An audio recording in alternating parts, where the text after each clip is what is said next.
All right. Hello, everybody, and welcome to the show.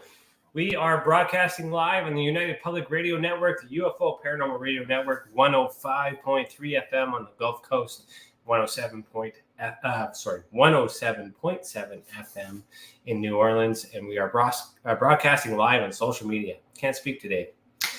This show is brought to you by the Experiencers Support Association, in participation with the United Public Radio Network. I'm your host, Ryan Stacy. For those who don't know me, I'm a licensed private investigator, and I'm the Director of Investigations for the Experiencers Support Association. I use my investigative skills to dive headfirst into the hidden mysteries of UFOs, paranormal activity, and consciousness phenomena. So thank you for joining the show. So if you're here, say hello. I see Blank Wall from England. Hello. It's got to be late for you. What time is it? It's got to be 10? 10 at night? It's 5 p.m. Eastern time for me. So thanks for tuning in. I think you're 5 hours ahead. Or are you 8? How far ahead are you? Let me know in the comments. I see hello from everybody there. Welcome. Awesome. Okay, so we got a heat warning in effect. I am in my attic as I usually are. I turn my AC off, so if I start melting, I apologize, but I just wanted the sound to be as best as it could be. But I'm probably going to lose it because it's really hot. So anyways. Okay, so last week's episode, I talked about our investigative research tools on our website. So I shared that, all the resources that are there that I've used when I've go through my investigations, what I come back to when I need to investigate something on the spot. 10 p.m. Blank Wall says, okay, awesome. I was right. Well, thanks for tuning in. Have a lovely evening. So last week's episode talked about all those resources that I put on the website that are free. So if you want to bookmark that, if you haven't seen the episode, check it out, episode 5 in the archives. Okay, and today we're going to talk about my visual evidence database, which I created for the Experiential Support Association website. So this one's going to be a little bit loose. It's not really, I don't really have to read too much other than show you what's going on.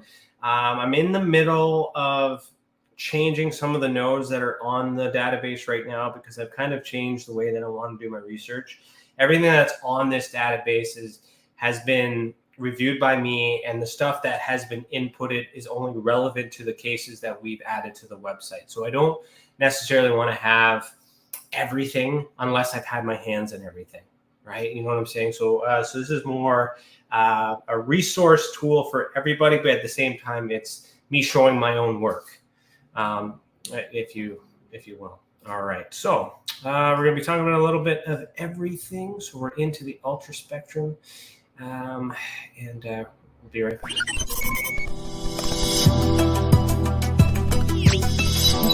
The ultra spectrum, putting it all together. All right. So the visual evidence database can be found in two ways. It can be found on the website homepage. So for those of you who don't know the website, it's experientialsupport.org. I'll put it in the comments here for everybody who's in the chat. There's a few of you in the chat not saying hello. Say hello. Let me know you're there. I see a Kenneth Bird who liked a Margaret Mastromatio also liked, and a Marty King shot. Thank you for liking.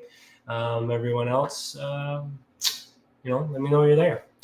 All right. So if you scroll down on the homepage all the way down to the bottom, you're going to see this map. Last week's episode, I discovered that this map wasn't working properly. I spoke to the tech team. The tech team got it fixed. So, props to them for getting it fixed in time for this week's episode. So thank you so much. And this is what we're going to talk about. So if you see it here on the homepage, you can explore it a little bit in small scale here. But you can also visit the whole map by clicking this link here. You can also find it under the Investigations tab and click Visual Evidence Display. Visual Evidence Database. All right. We got another reaction here. Let me see what we got here. New Light Paranormal, thank you for the love. Is that a love you sent me? Yes, thank you. Angela Ellison, I see that you like. Thank you so much. Thanks for the like. All right. So thanks for tuning in. All right, sorry about the ads. The ads are how we get paid. All right. So this database, I kind of briefly touched it, but today I'm gonna dive in depth. If you're watching live, please let me know where you are.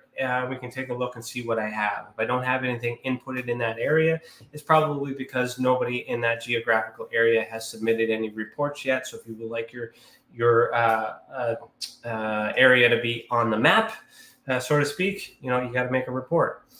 All right. So this map was created in response to MUFON's UFO Stalker. UFO Stalker pinpoints every single case in the database. But the problem with that is that it even indexes things that have been identified, cases that have been closed, cases that are not relevant to the phenomena.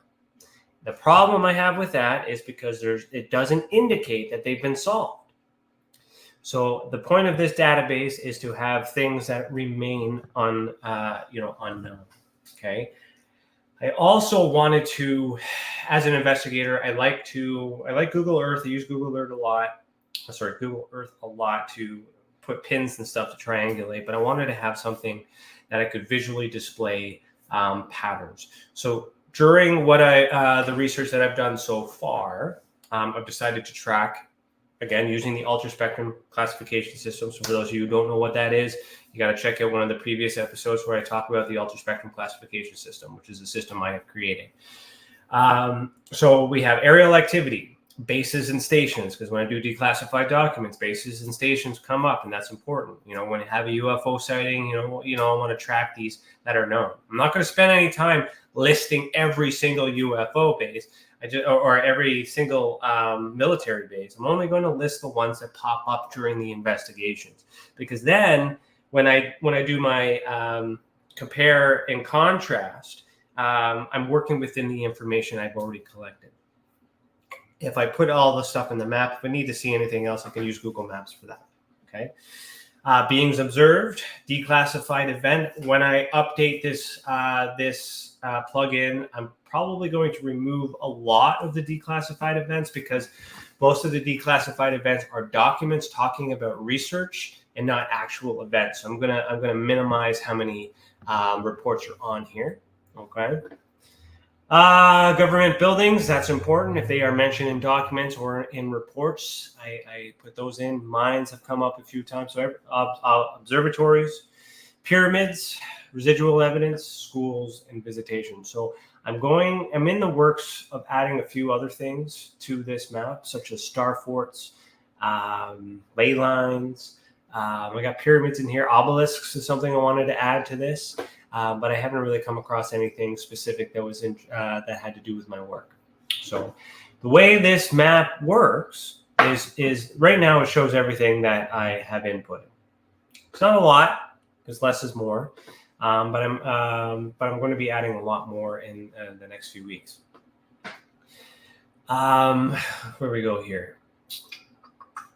So if you want to see everything is here. But if you are in a discipline where you specifically want to focus on aerial activity and you don't care about the beings and you don't care about residual evidence like crop circles and you don't care about those who were visited, you might want to uncheck those things. And that's how that map is going to work. It's going to change what you're looking at depending on what you're measuring.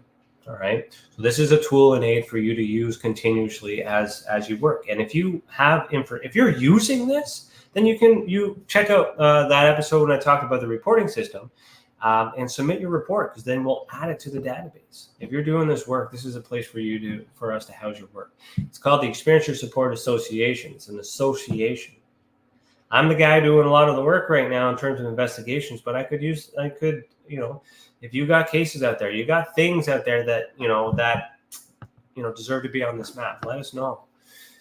Okay, so aerial activity does take up the brunt of everything because that's where I started. That's where my roots are. Same with the declassified documents. Then you start getting into locations like mines, observatories, pyramids, and whatnot, schools, government buildings. Take everything away, you got nothing.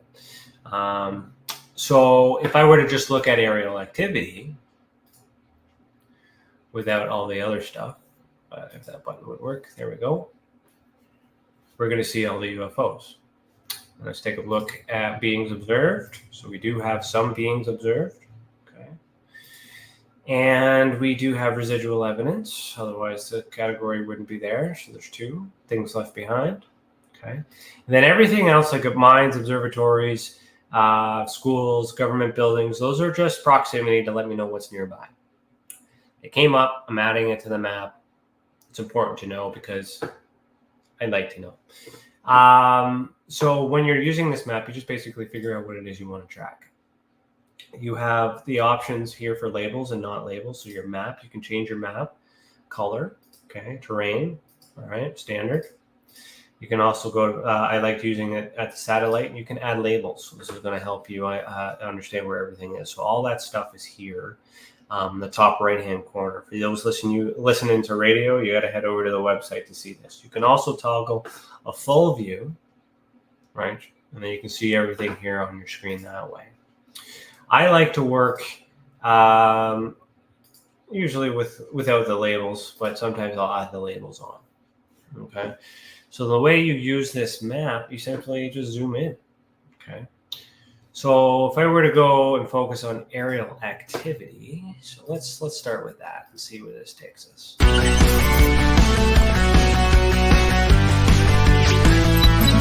Aerial activity, sensory display. Okay. So aerial activity, UFOs, UAPs, paranormal orbs, whatever you want to call it, something that is happening in the sky that can't be explained, all here. Majority of my work is in Canada. Surprise, I'm Canadian. Sorry, not sorry. I do have some United States reports, which is interesting because majority of my following is American, but yet you guys don't report. Are you guys just spying? I don't know. But, I don't think I have anything for you in England there, Blank. Let me see here. Oh, I do. There is one here in the United Kingdom. So let's start there, since I know where you're from. So for those of you in the comments, tell me where you're from and where you're listening to, and then we can go there next. So this is going to give you a little recap to kind of make you a little curious about going in here. I do apologize. Everything's off the cuff. I don't read from a script or anything like that. I'm not used to talking out loud and talking to myself. So, I'm used to talking to people. But anyways, I'm a little self-conscious here today. So the what you're going to see here and what this means, and you click on all of these things, all these plot points, you're going to see the same information. But we're going to focus on this UK one, since I know I have somebody staying up late burning the midnight oil in England there.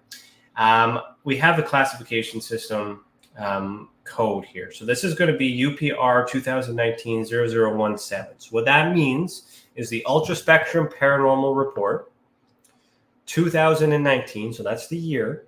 And then it's case number 0017. Okay. Every case is important, but not every case ends up on the database. All right. These are things that I'm stumped with, things that shouldn't be, don't appear to be normal. If I learn that these things are normal, then I'll remove them. Okay. And you will also notice that I do not have the Tic Tac, the Nimitz, or the gimbal videos pinpointed on this map because they have been identified as drones. I've seen the work. I've done the work. We knew it was drones before this stuff came out. That's just the way that it is. So I will not be adding those to the reports. I couldn't say I will not. I'm just not going to at this time, unless more evidence comes forward, and whatnot. So then you get a little bit of a snippet of what's going on. And if you're curious enough, you click Learn More, and it's going to bring you to the next page where you get the details of the case. So let's talk about this one. UPR 2019-0017 aerial activity. Rightfully so. So when you scroll down here, some of these videos, some of these cases will have a video. This is called TESA's Most Wanted. And these videos were created as a recreation of the event based on the testimony from the experiencer. And after we've done the work, the idea here is to The idea is to kind of visualize what they had gone through in an attempt to have other people report because they know they've seen the same thing, trying to get their interest. So I'll see if I can play this video. There might not be any audio. There is music in the background, but there's no words. There's no voice. So if you can't hear it, just read the words.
Okay, so I just realized that the radio probably couldn't hear any of that, or well, could just hear music. So if you're listening to this on the radio, head over to the website and check out the video.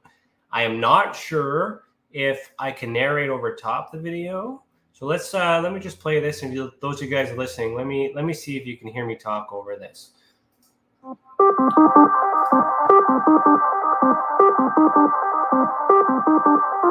So I'm going to say encountered with low moving UAP.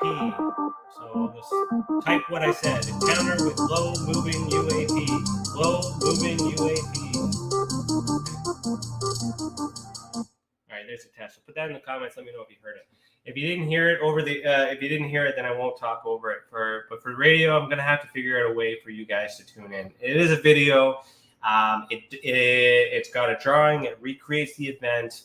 And it explains it. Now, that video also underneath it is a witness statement. So this statement, blank wall says only 30 miles away. So that location is 30 miles away from you. Interesting. So if you made a report and it happened to make it to the, to the unidentified category by the end of the year, and we add it to the system, then you'll be able to, we'll be able to put that on the map. If you, for you, blank, if you're just new tuning in, submit a report right here at the top right-hand corner. Okay, that's where you go to make your report. For those, so can anybody comment on whether or not they could hear me talk over the video? So we'll continue here. Witness statement says, so radio, you can hear this. Walking along with my friend's name redacted along Myrtle Street with an unknown elderly gentleman some short distance in front of us. Approximately 7 p.m., a dull orange-red ball of light appeared from our left above the rooftops, moving at a fast walking pace. It crossed our path and carried on a rooftop height moving east-southeast. The elderly gentleman stumbled as he looked up at the ball of light. The object disappeared out of sight over the rooftops. Right? So that is the witness statement. Below that is the original evidence. So this is a drawing that was prepared by the experiencer. And I love when experiencers know how to draw, because this is really detailed. Use graph paper. There's perspective here.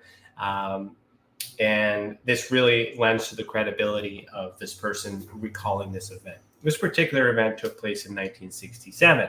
So I got the report in 2019. Right? So a lot of people take a long time before they decide to report, and that's okay. Trust is earned, confidence, and all this other stuff. Maybe reported to other places like MUFON, and they didn't do a really good job and things like that. There's lots of reasons behind it, but here we are. In this image, he's able to draw very good detail of the intersection in which this occurred. He's even put the cardinal directions there. So I'm over explaining for the viewers because of radio, okay? So in this particular, looking at this image without reading everything else, he has indicated in the top left corner that this is in Arwick, Manchester, United Kingdom, 1967. Then below that, you have an reddish orange ball of light, which is appears to be larger than the beings, the individuals on the ground. And it was moving in an east-southeast direction of movement. And it has little characters at the bottom pointing it up. So below this, okay, when I input this, these are the parts from the reporting system that had come in that are important to understand how significant this case is. The full details of why this case is important and how it's measured will be found in the annual data sets. For those of you who didn't see that episode, I think that's episode 2 or somewhere down those lines, you will find the report here in 2019 Ultra Spectrum Paranormal Report. So it's there. Okay, that's where you get that information from. Because you're going to look at this and be like, that's not information. How did you come to these conclusions? Why is it on there? All those questions can be answered if you look at that. All right. I don't need to answer these questions. These are just rapid, quick things for me to use and everybody else to use as well. I was the lead investigator on that. And then we have these categories. So when you submit your report, these categories will come up and you will answer these questions. I provide this as information, as a quick reference. It does not identify you. But it helps understand the experience. So for some people may not actually know how to interpret this. So the report category, ultra spectrum. So that means it was a civilian report. Report type is an experiencer. So it came from an experiencer, not another investigator. The report number is UPR 2019-0017. And then the experiencer status is already in survey. So that means that this experiencer has reported a few times before. So there could be other cases inside the database that are linked to this experiencer. I know that. You don't need to know that because we need to protect the identity of the experiencer. You need to trust that because I know who these people are and I can answer these questions. Okay? That's why I put it out there. And I want to explain this so you guys understand what I do with the information. That is explained when you do the report. But, there's certain things I have to show. I have to show my work to a certain extent. Experiencer request. So the experiencer specifically requested that I investigate and report. And that report analysis will be in the 2019 survey. Experiencer ID. So this is important.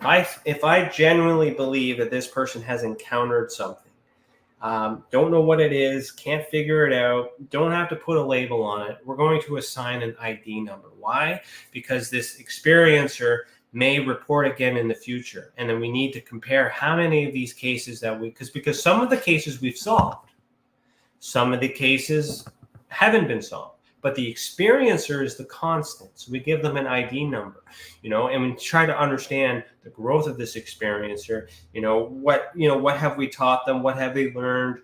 What is specific about this? All these characteristics. So we give them a number. So they get a bit of an ID card point is that. And that's theirs for life.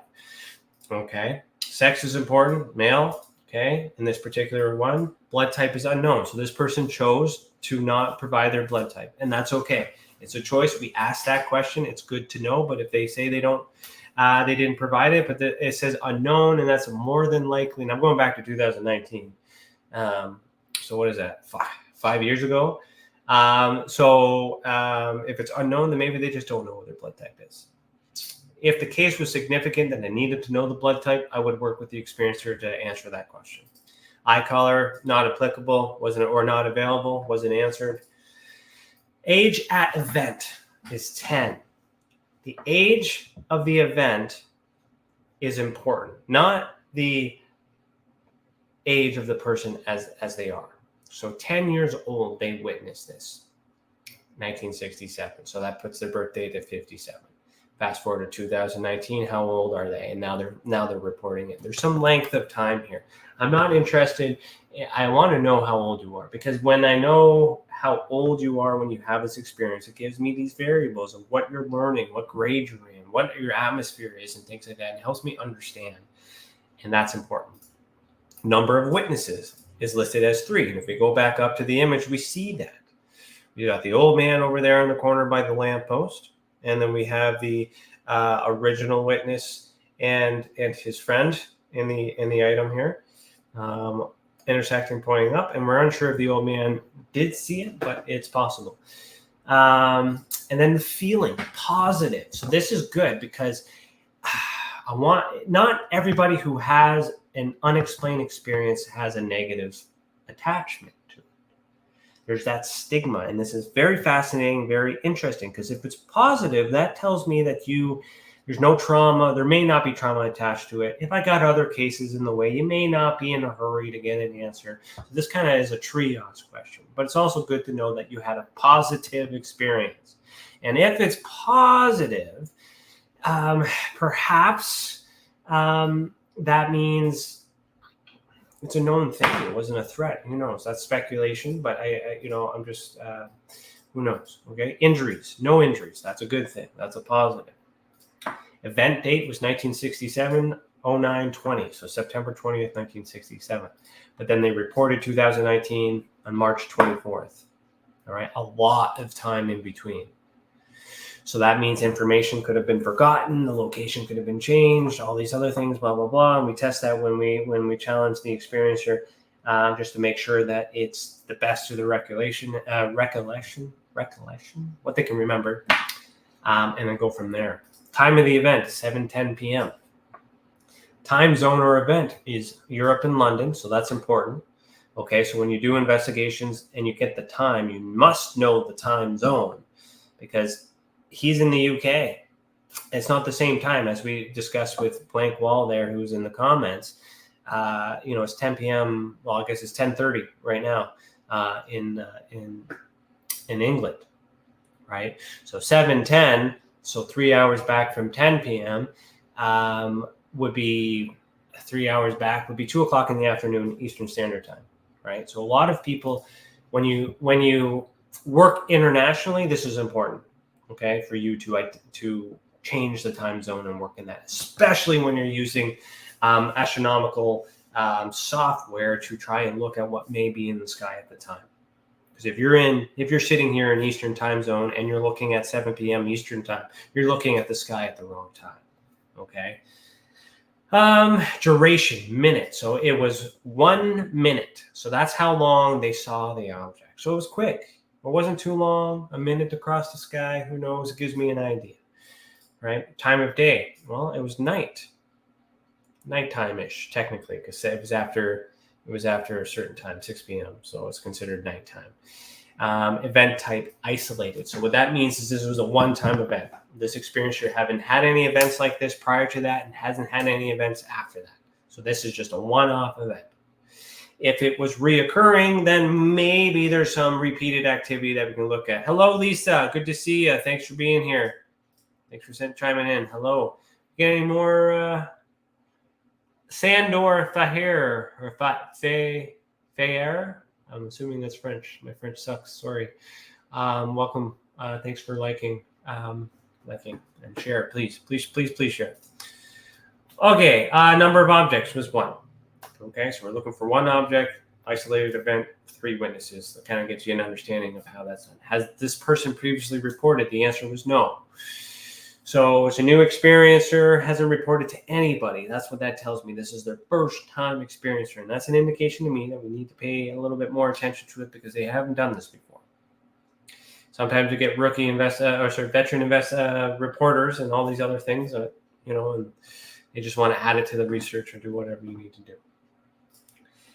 Evidence type. So evidence type is called analogical because this is a drawing. This is all I have is a drawing. Okay. Rating evidence is 4. So if we go back to investigations and we look at the ultraspectrum classification system, so I'm going to open this into a new tab. Those of you on radio are going to have to, again, pop over to the website. When we scroll down here, we're going to see my evidence rating scale. So I classified that as a level 4, which was good because it was the original photo only, but it was a drawing. Oh, right, no, because I have a photo. I didn't put that photo up there yet. The reason why the photo isn't up there is because it's in the report. So then we come back to category. So again, with the ultraspectrum, I consider this a sensory display. So we go back to the ultraspectrum classification system. So for those of you who haven't seen that episode, check it out in the archives. So I classified this as a sensory display. And then let's go back here. Sorry, tabs are loading up. Aerial activity type 2. So what that means, sensory display, aerial activity type 2. So it's a light. That's it. So when you're identifying these objects, see if I can zoom in here for those on the thing here. So sensory display, aerial activity, level 2, which is a light. And that's it. I cannot look at this object and put a label on it and say it's a UFO. Because I don't know, like it's an object, it's unidentified and it's flying, but is it flying? Is it intentionally using some sort of technology to fly, or is it just floating? It's not an unidentified floating object. Those are called balloons, right? It could be a UAP, unidentified aerial phenomenon, which, but it's a light in the sky. It was dark as well, ish. I don't know how dark it gets in September at 7 p.m., but the sun should be down, and it could be an object with a light attached to it. We don't know. So that's why I chose to use that particular classification for this. If you want to call it a drone, if you want to call it a craft, you want to call it a UAP, go ahead. I'm not calling that because there wasn't enough evidence, and there still remains not enough evidence for me to give it anything more than that. Now, the archetype that I chose is a UAP because it resembles that of a UAP because it's unidentified aerial phenomenon. It resembles that category. But that category wasn't created by me. That was created by the U.S. government. So, that's why I have all these things in here, because we don't want to massage the data. We don't want to make assumptions, and we don't want to speculate on facts that aren't there. Okay? Disposition is unidentified simply because I couldn't identify it. But that does not mean that it's extraterrestrial. It just means I don't know what it is. I haven't been able to figure it out. All the information is inside that report, but maybe one day I'll be able to figure it out. But that's because there wasn't enough information to do that. Now, it was also classified as a close experience. So the close experience, according to the ultraspectrum classification system, is a CE, which close experience is more than 100 feet, but less than 500 feet. Okay, that's the proximity evaluation of that. Then we get into subclass, which is uninvited, which simply means they were going about their day and they saw it. That's important to understand. It was uninvited versus invited. In an invited example is that I'm meditating or I'm intentionally calling it, and this is a response because we need to test whether or not people can call source and they get an immediate reaction. How does that work, right? So if it's uninvited, it's likely that this could have been a Chinese balloon, could have been a drone, could have been a bunch of other things. Still could have been, but it's still odd because of the shape that was classified. And it gets added to the database because I got to compare and contrast. Evidence level is 2. So back to the system here. Pardon me. What did I misspoke earlier. Evidence rating was 4, but the evidence level was 2. What did I do here? All right. Evidence level is 4. So that's this one here. So the evidence level is a 4 because there was 2 to 3 witnesses. Okay. I consider that a more strong piece of evidence because there are more witnesses. In the Heine classification scale, the witness category is at the bottom. They think that a lot of witnesses mean a lot. I don't think so. If the witnesses don't have any evidence, they don't have anything significant, or they didn't even see it, the witnesses mean nothing. So when you have to get a level 4, we have to look through you have to have all the levels below it. So it was seen. So level 1 is there. So there was sight. It was heard, I'm sure. Evidence, trace evidence. So we have analogical evidence because he drew it. Then we have material evidence, which is a demonstrative. So he was able to demonstrate it because we have the documents from the report. And then because we have witnesses, that's why it's 2 to 3. So when we get a level 5 is when you do contact, or you intentionally ask and you get an immediate response with validation. It's not just a coincidence. Like, hey, what is my name? And then you hear your name. That's validation for back and forth communication. You can't just be like, show me a sign and then a star twinkles. That's not validation. You assume that because that happened immediately, that was contact. But that's not always the case. Okay? So then we get into the actual rating. Pardon me, I did level that to as bad because it's third party or non-original material, but is also the drawing only. So that should be classified as level 3. full disclosure, I did change a few things since 2019, so that might not reflect as accurate, but it doesn't matter. It doesn't matter for the most part. Evidence type is A. So then I selected level 2, evidence type A, which is analogical, which matches with a drawing.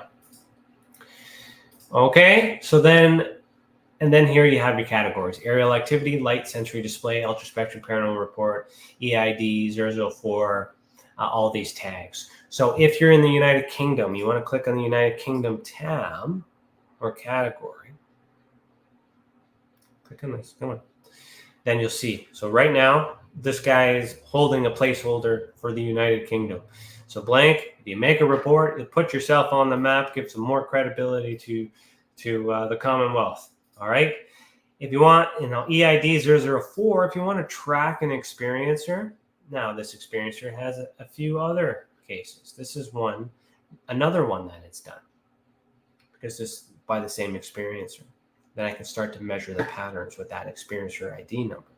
Okay, you see how that works. Lisa, I see your comment. I'm going to get to it in a minute. If you want to see everything that is a light, sensory display, all that stuff, you just click these tags. Okay. So that's essentially how the virtual database works. What I'm going to do for future episodes is I'm probably just going to do the same thing and explore the database and let you know some cases that I've done and explain it in such a way. I'll just ad-lib it so you're aware, answer questions, and see how far we can get. And in the meanwhile, behind the scenes, I am working on getting more cases added to the database. So then I can talk about current things and whatnot, if you will. So let's get to Lisa's comment here. If anybody else has any questions, let me know. Excuse me. Lisa says, I seen a sphere size of the moon moving slowly, glowing a bright orange until it disappeared into the clouds. What was it? Well, Lisa, I don't know what it is. I haven't seen anything like it. I can talk about your case. I certainly can. But then I would identify you on the map. So you know how the system works. You are an experiencer. If I have your permission, then I can show that and talk about that. But then people listening, like a few million people, are going to know your ID number. So I will save your case for a future episode at some point, not the next episode, because people are going to assume that. And then we'll go from there, because I just want to keep your ID number private, if that's okay with you. If you want me to share it, but I'm not responsible, for people linking you to these ID numbers. Okay, but I can say to Lisa's experience that I have investigated many of her cases. She has interesting things going on. I consider Lisa, just want to hold her up here, as I would say patient, experiencer 1, experiencer 0. When I was with MUFON, it was she was my last case with MUFON. And then she was my first case with TESA, when I realized that, there's something MUFON is just not enough here. There's this bridge. There's more. I got to figure this out, because this person is experiencing so much that she has written a book. I think 2 books now. Is it 2 books or 1? At least 1. And she's made her rounds now. She's comfortable. And she's actually a guest on our podcast, Beyond The Tinfoil Hat, which is tomorrow at 6 p.m. in the same spot with Danny Whitson. She gets to talk to Danny, my friend, on that. And we're excited to have her back on the show. Lisa, I will try my best to watch it. As many of you guys know, I'm a dad now, and I got a kid, and I got fatherly duties to take care of. But I will do my best to listen live. If I can, I'll definitely catch it on the replay. I always catch it on the replay. I have to. But Lisa, we're going to put a pause on showing your case, because I don't want it linked. Okay. Blank Wall says, I was abducted when I was 5. Okay. So Blank, for your, thank you so much for coming forward and say that. Now, for your benefit, if you go to experiencesupport.org and you click on submit a report, I'm going to walk you through. Okay. Click submit a report. It's going to open up and it will explain to you the reporting system. You say yes. If you would like to get into it, you're going to click I am an experiencer. Now, because you specifically said I was abducted, this is considered a visitation. You say abducted because that could be a term that's always used and that's what's coined. Without asking you, is there an assumption that it's negative? Is that why you choose the word abduction? I choose visitation because then we don't automatically assume it's a negative experience. So I'll ask you if you can answer before I got a few minutes before I have to log off.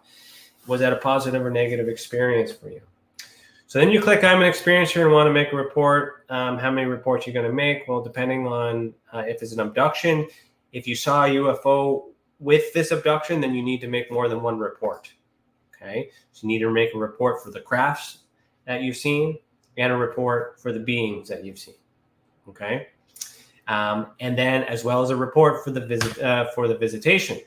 3 reports are needed for that. Why are they separated? Because they're 3 different things, and I need to understand what to remember of each of those parts, so that way I can determine the truth within all of that event.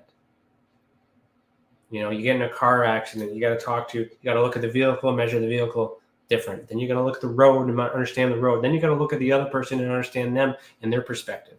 All of these things need to be measured separately. When you have a database that takes all that information in, nobody, I don't care what experience you have, it's a mess. It's a big chunk of information, and it takes too much time to separate it. So if you take the time to answer the questions in the order that I prepared, when I get the report, it's split up in a way that I can understand to do my work. Okay, I've created that to be conditional logic to make it easier for the experiencers. So when you get down here, you said it's a positive experience. Awesome. I'm glad to hear that you're thinking positive of it, because not every single experience is negative. And if you're feeling good about it, having an abduction with a positive experience, like that is phenomenal. I am intrigued. So please make a report. And if you are making a report, use your YouTube handle in the notes, so that way I can remember that this was when it comes into me that we were talking here. When you get down to the experiencer categorization, let me find it here. What type of experience are you reporting? So you would say abduction. Okay, so abduction is the action or an instance of forcibly taking someone away against their will. Okay, if that makes sense to what you've experienced, but now you said it's positive, so it wasn't really against your will. So aerial phenomenon, astral projection, apparition, crop formation, human initiated contact would fit if you asked for a visitation and you received it. Okay. But I don't really have a category for anything outside of that. So abduction is going to be your best bet. Okay. Perhaps I can change that wording to make it a little bit more clear. But if it doesn't fit, then just put what best fits. Okay. Then the next question is going to be, which of these best describes your captor? So I want to know, was it an entity, an extraterrestrial, a human, shadow figure, cryptid, okay, or other? And if it's other, then explain it. Okay. What best resembles or is close to? If it's other, doesn't match these categories, then that's going to give me information to add here to have more options for future reporters. Okay. So fill out that report, submit it, answer all that other stuff, and then we'll go from there. All right. Thank you for opening up and sharing that. All right. Lisa says, sphere I saw made me think of the sphere I seen in the field as a child. Yes. So Lisa, that case that we just looked at does look similar to, because I think if I recall, and it's going back a few years, I see it. I think you saw it far away and then it got closer. And as it got closer, its shape turned, went from orange to beigey, pinkish, and then it started to have this like metallic kind of indented copper tint to it or something with these little rivets or something around it as it got closer to you. I think if I'm remembering correctly, but the farthest part back, was a similar orb. And this orange orb is common, very common. A lot of people see that. But is it itself an orb or an extension of a craft? I don't have an example here, but a flashlight, you hold the flashlight up, you see the light, you can see the circle in the dark. You don't know it's a flashlight until you see it, or until I come up behind you and you're trespassing and I bonk you on the head with it. You know what I mean? I wouldn't do that. I'm just joking. But you see what I'm saying? Like that's something we have to be aware of. A light is a good indicator that there's usually a craft attached to said light. To suggest that light is independent on its own and moving is a whole other can of worms, but it's not outside the realms of possibility. All right. Blank Ball says, my pleasure, Ryan, and thanks. No problem. Thanks for chiming in. That's what I'm here for. Genie Lamp Studios, my friend, Greg, thank you for liking. I see that you're here. Awesome. Thanks for tuning in. This podcast could suck some episodes. These podcasts could be good some episodes. I'm here for you. I'm not here for me. I've been requested to do this podcast. So for those of you who have participated and chime in or watching this on the replay, try to catch it live, because what I want to do is engage with you guys and teach you what you need to know, or advise or educate or suggest or whatever, or perhaps learn. I want all that stuff. That's what I want from you. So the more I get from you, the more I can communicate in this podcast, and somebody else listening to it on another date might get some benefit from it. For those of you, dropping off, this I get boring at the beginning, whatever. I'm sorry. I'm not perfect. This is free labor, so you get what you get. All right. So I got 8 minutes left. Don't really have enough time to talk about another case, but I'm definitely going to continue reading cases in the future episode. So I don't really have anything else to explain on how TESA works, so it's nothing but cases that I'm going to have to do. So we've done the aerial activity, and then we also, so if you zoom in here, you're going to see these plot points, these little numbers here. They're going to tell you that, there's significant things in the area. So this one here, aerial activity. We also have a being that was observed. These two cases are separate, but, close in proximity. This one here, this is a declassified document. This is the Shag Harbor incident. Those of you who know that, October 11th, 1967. In Shag Harbor, Nova Scotia. So in terms of proximity, this is important, because I investigate everything separately, but then I input it on the map to see patterns. And just because they're close by doesn't mean they're related. We've got different years. 1967, this being observed was in 1978, and this aerial activity was in 2019. Yes. Statement was made in 2020. So, many years apart, different things. So there's many variables in here, but it's significant. So as I get more reports, more data points come in, and then we can start to put pieces together to see the pattern. But what I'm looking for is like the visuals. This guy looks like this. Okay, how many other people look like that? Here's a white orb. This is a screenshot from a video. We don't have time to play it. Maybe I'll start there next week. We'll see where I go. Start with England, move my way from the east to the west, and we'll see how far we get, and go from there. But this is interesting, because when I investigate another case, then I need to look at what I've already done and try to get an idea of what's going around. And then when I measure other buildings and stuff, so like Dominion Observatory, okay, so this is where Project Magnet occurred. For those of you who follow me on Facebook, I just released the declassified document for that, or one of them anyways. Beaver Barracks, this was mentioned. So these are all bases that used to exist back in time. They're not the same buildings anymore. So this is important, because especially Beaver Barracks is now an apartment complex. But this is where it used to be. So I still need to measure it. And of course, all this stuff gives you information of what it used to be or where it was, but I still need to measure or put it on the map, because at some point in time, they used to do their UFO stuff in this apartment building. All right. Beaver Barracks may still be in the bottom. I haven't been there. I don't know. There's not enough information online for me to determine that. But that's where that comes in handy. You're going to see a lot of stuff over here because this is Ottawa, all right, Department of Defense. You're going to see a lot of that stuff. But then you can, the Department of National, so the NRC, but then you can obviously follow this river. And if you understand trade routes and how everything works, follow that river all the way up, Ottawa River, all the way up. It should bring you up here. And you get beings observed. Further north, and you keep following. That's going to eventually lead you, I went too far, to NORAD. Okay, so there's a reason why these things are in place. Christopher McLean, thank you so much for sending me that UFO. Good to see you. Anyone else chimed in? I'm looking at the time. So that's it. We're going to end it there. I do have to say some things. Let me see here what we got. So yes, tomorrow's podcast, Beyond the Tinfoil Hat with Danny Whitson, will have Lisa, what we talked about. Lisa's going to share her experiences and more on there. And hopefully it'll be a great conversation. It's good to have you back.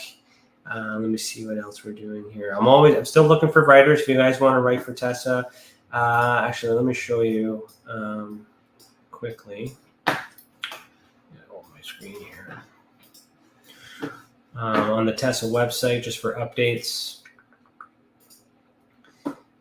I am cooking. It is hot up here. Anybody else got like 35-degree weather and chilling in an attic for an hour?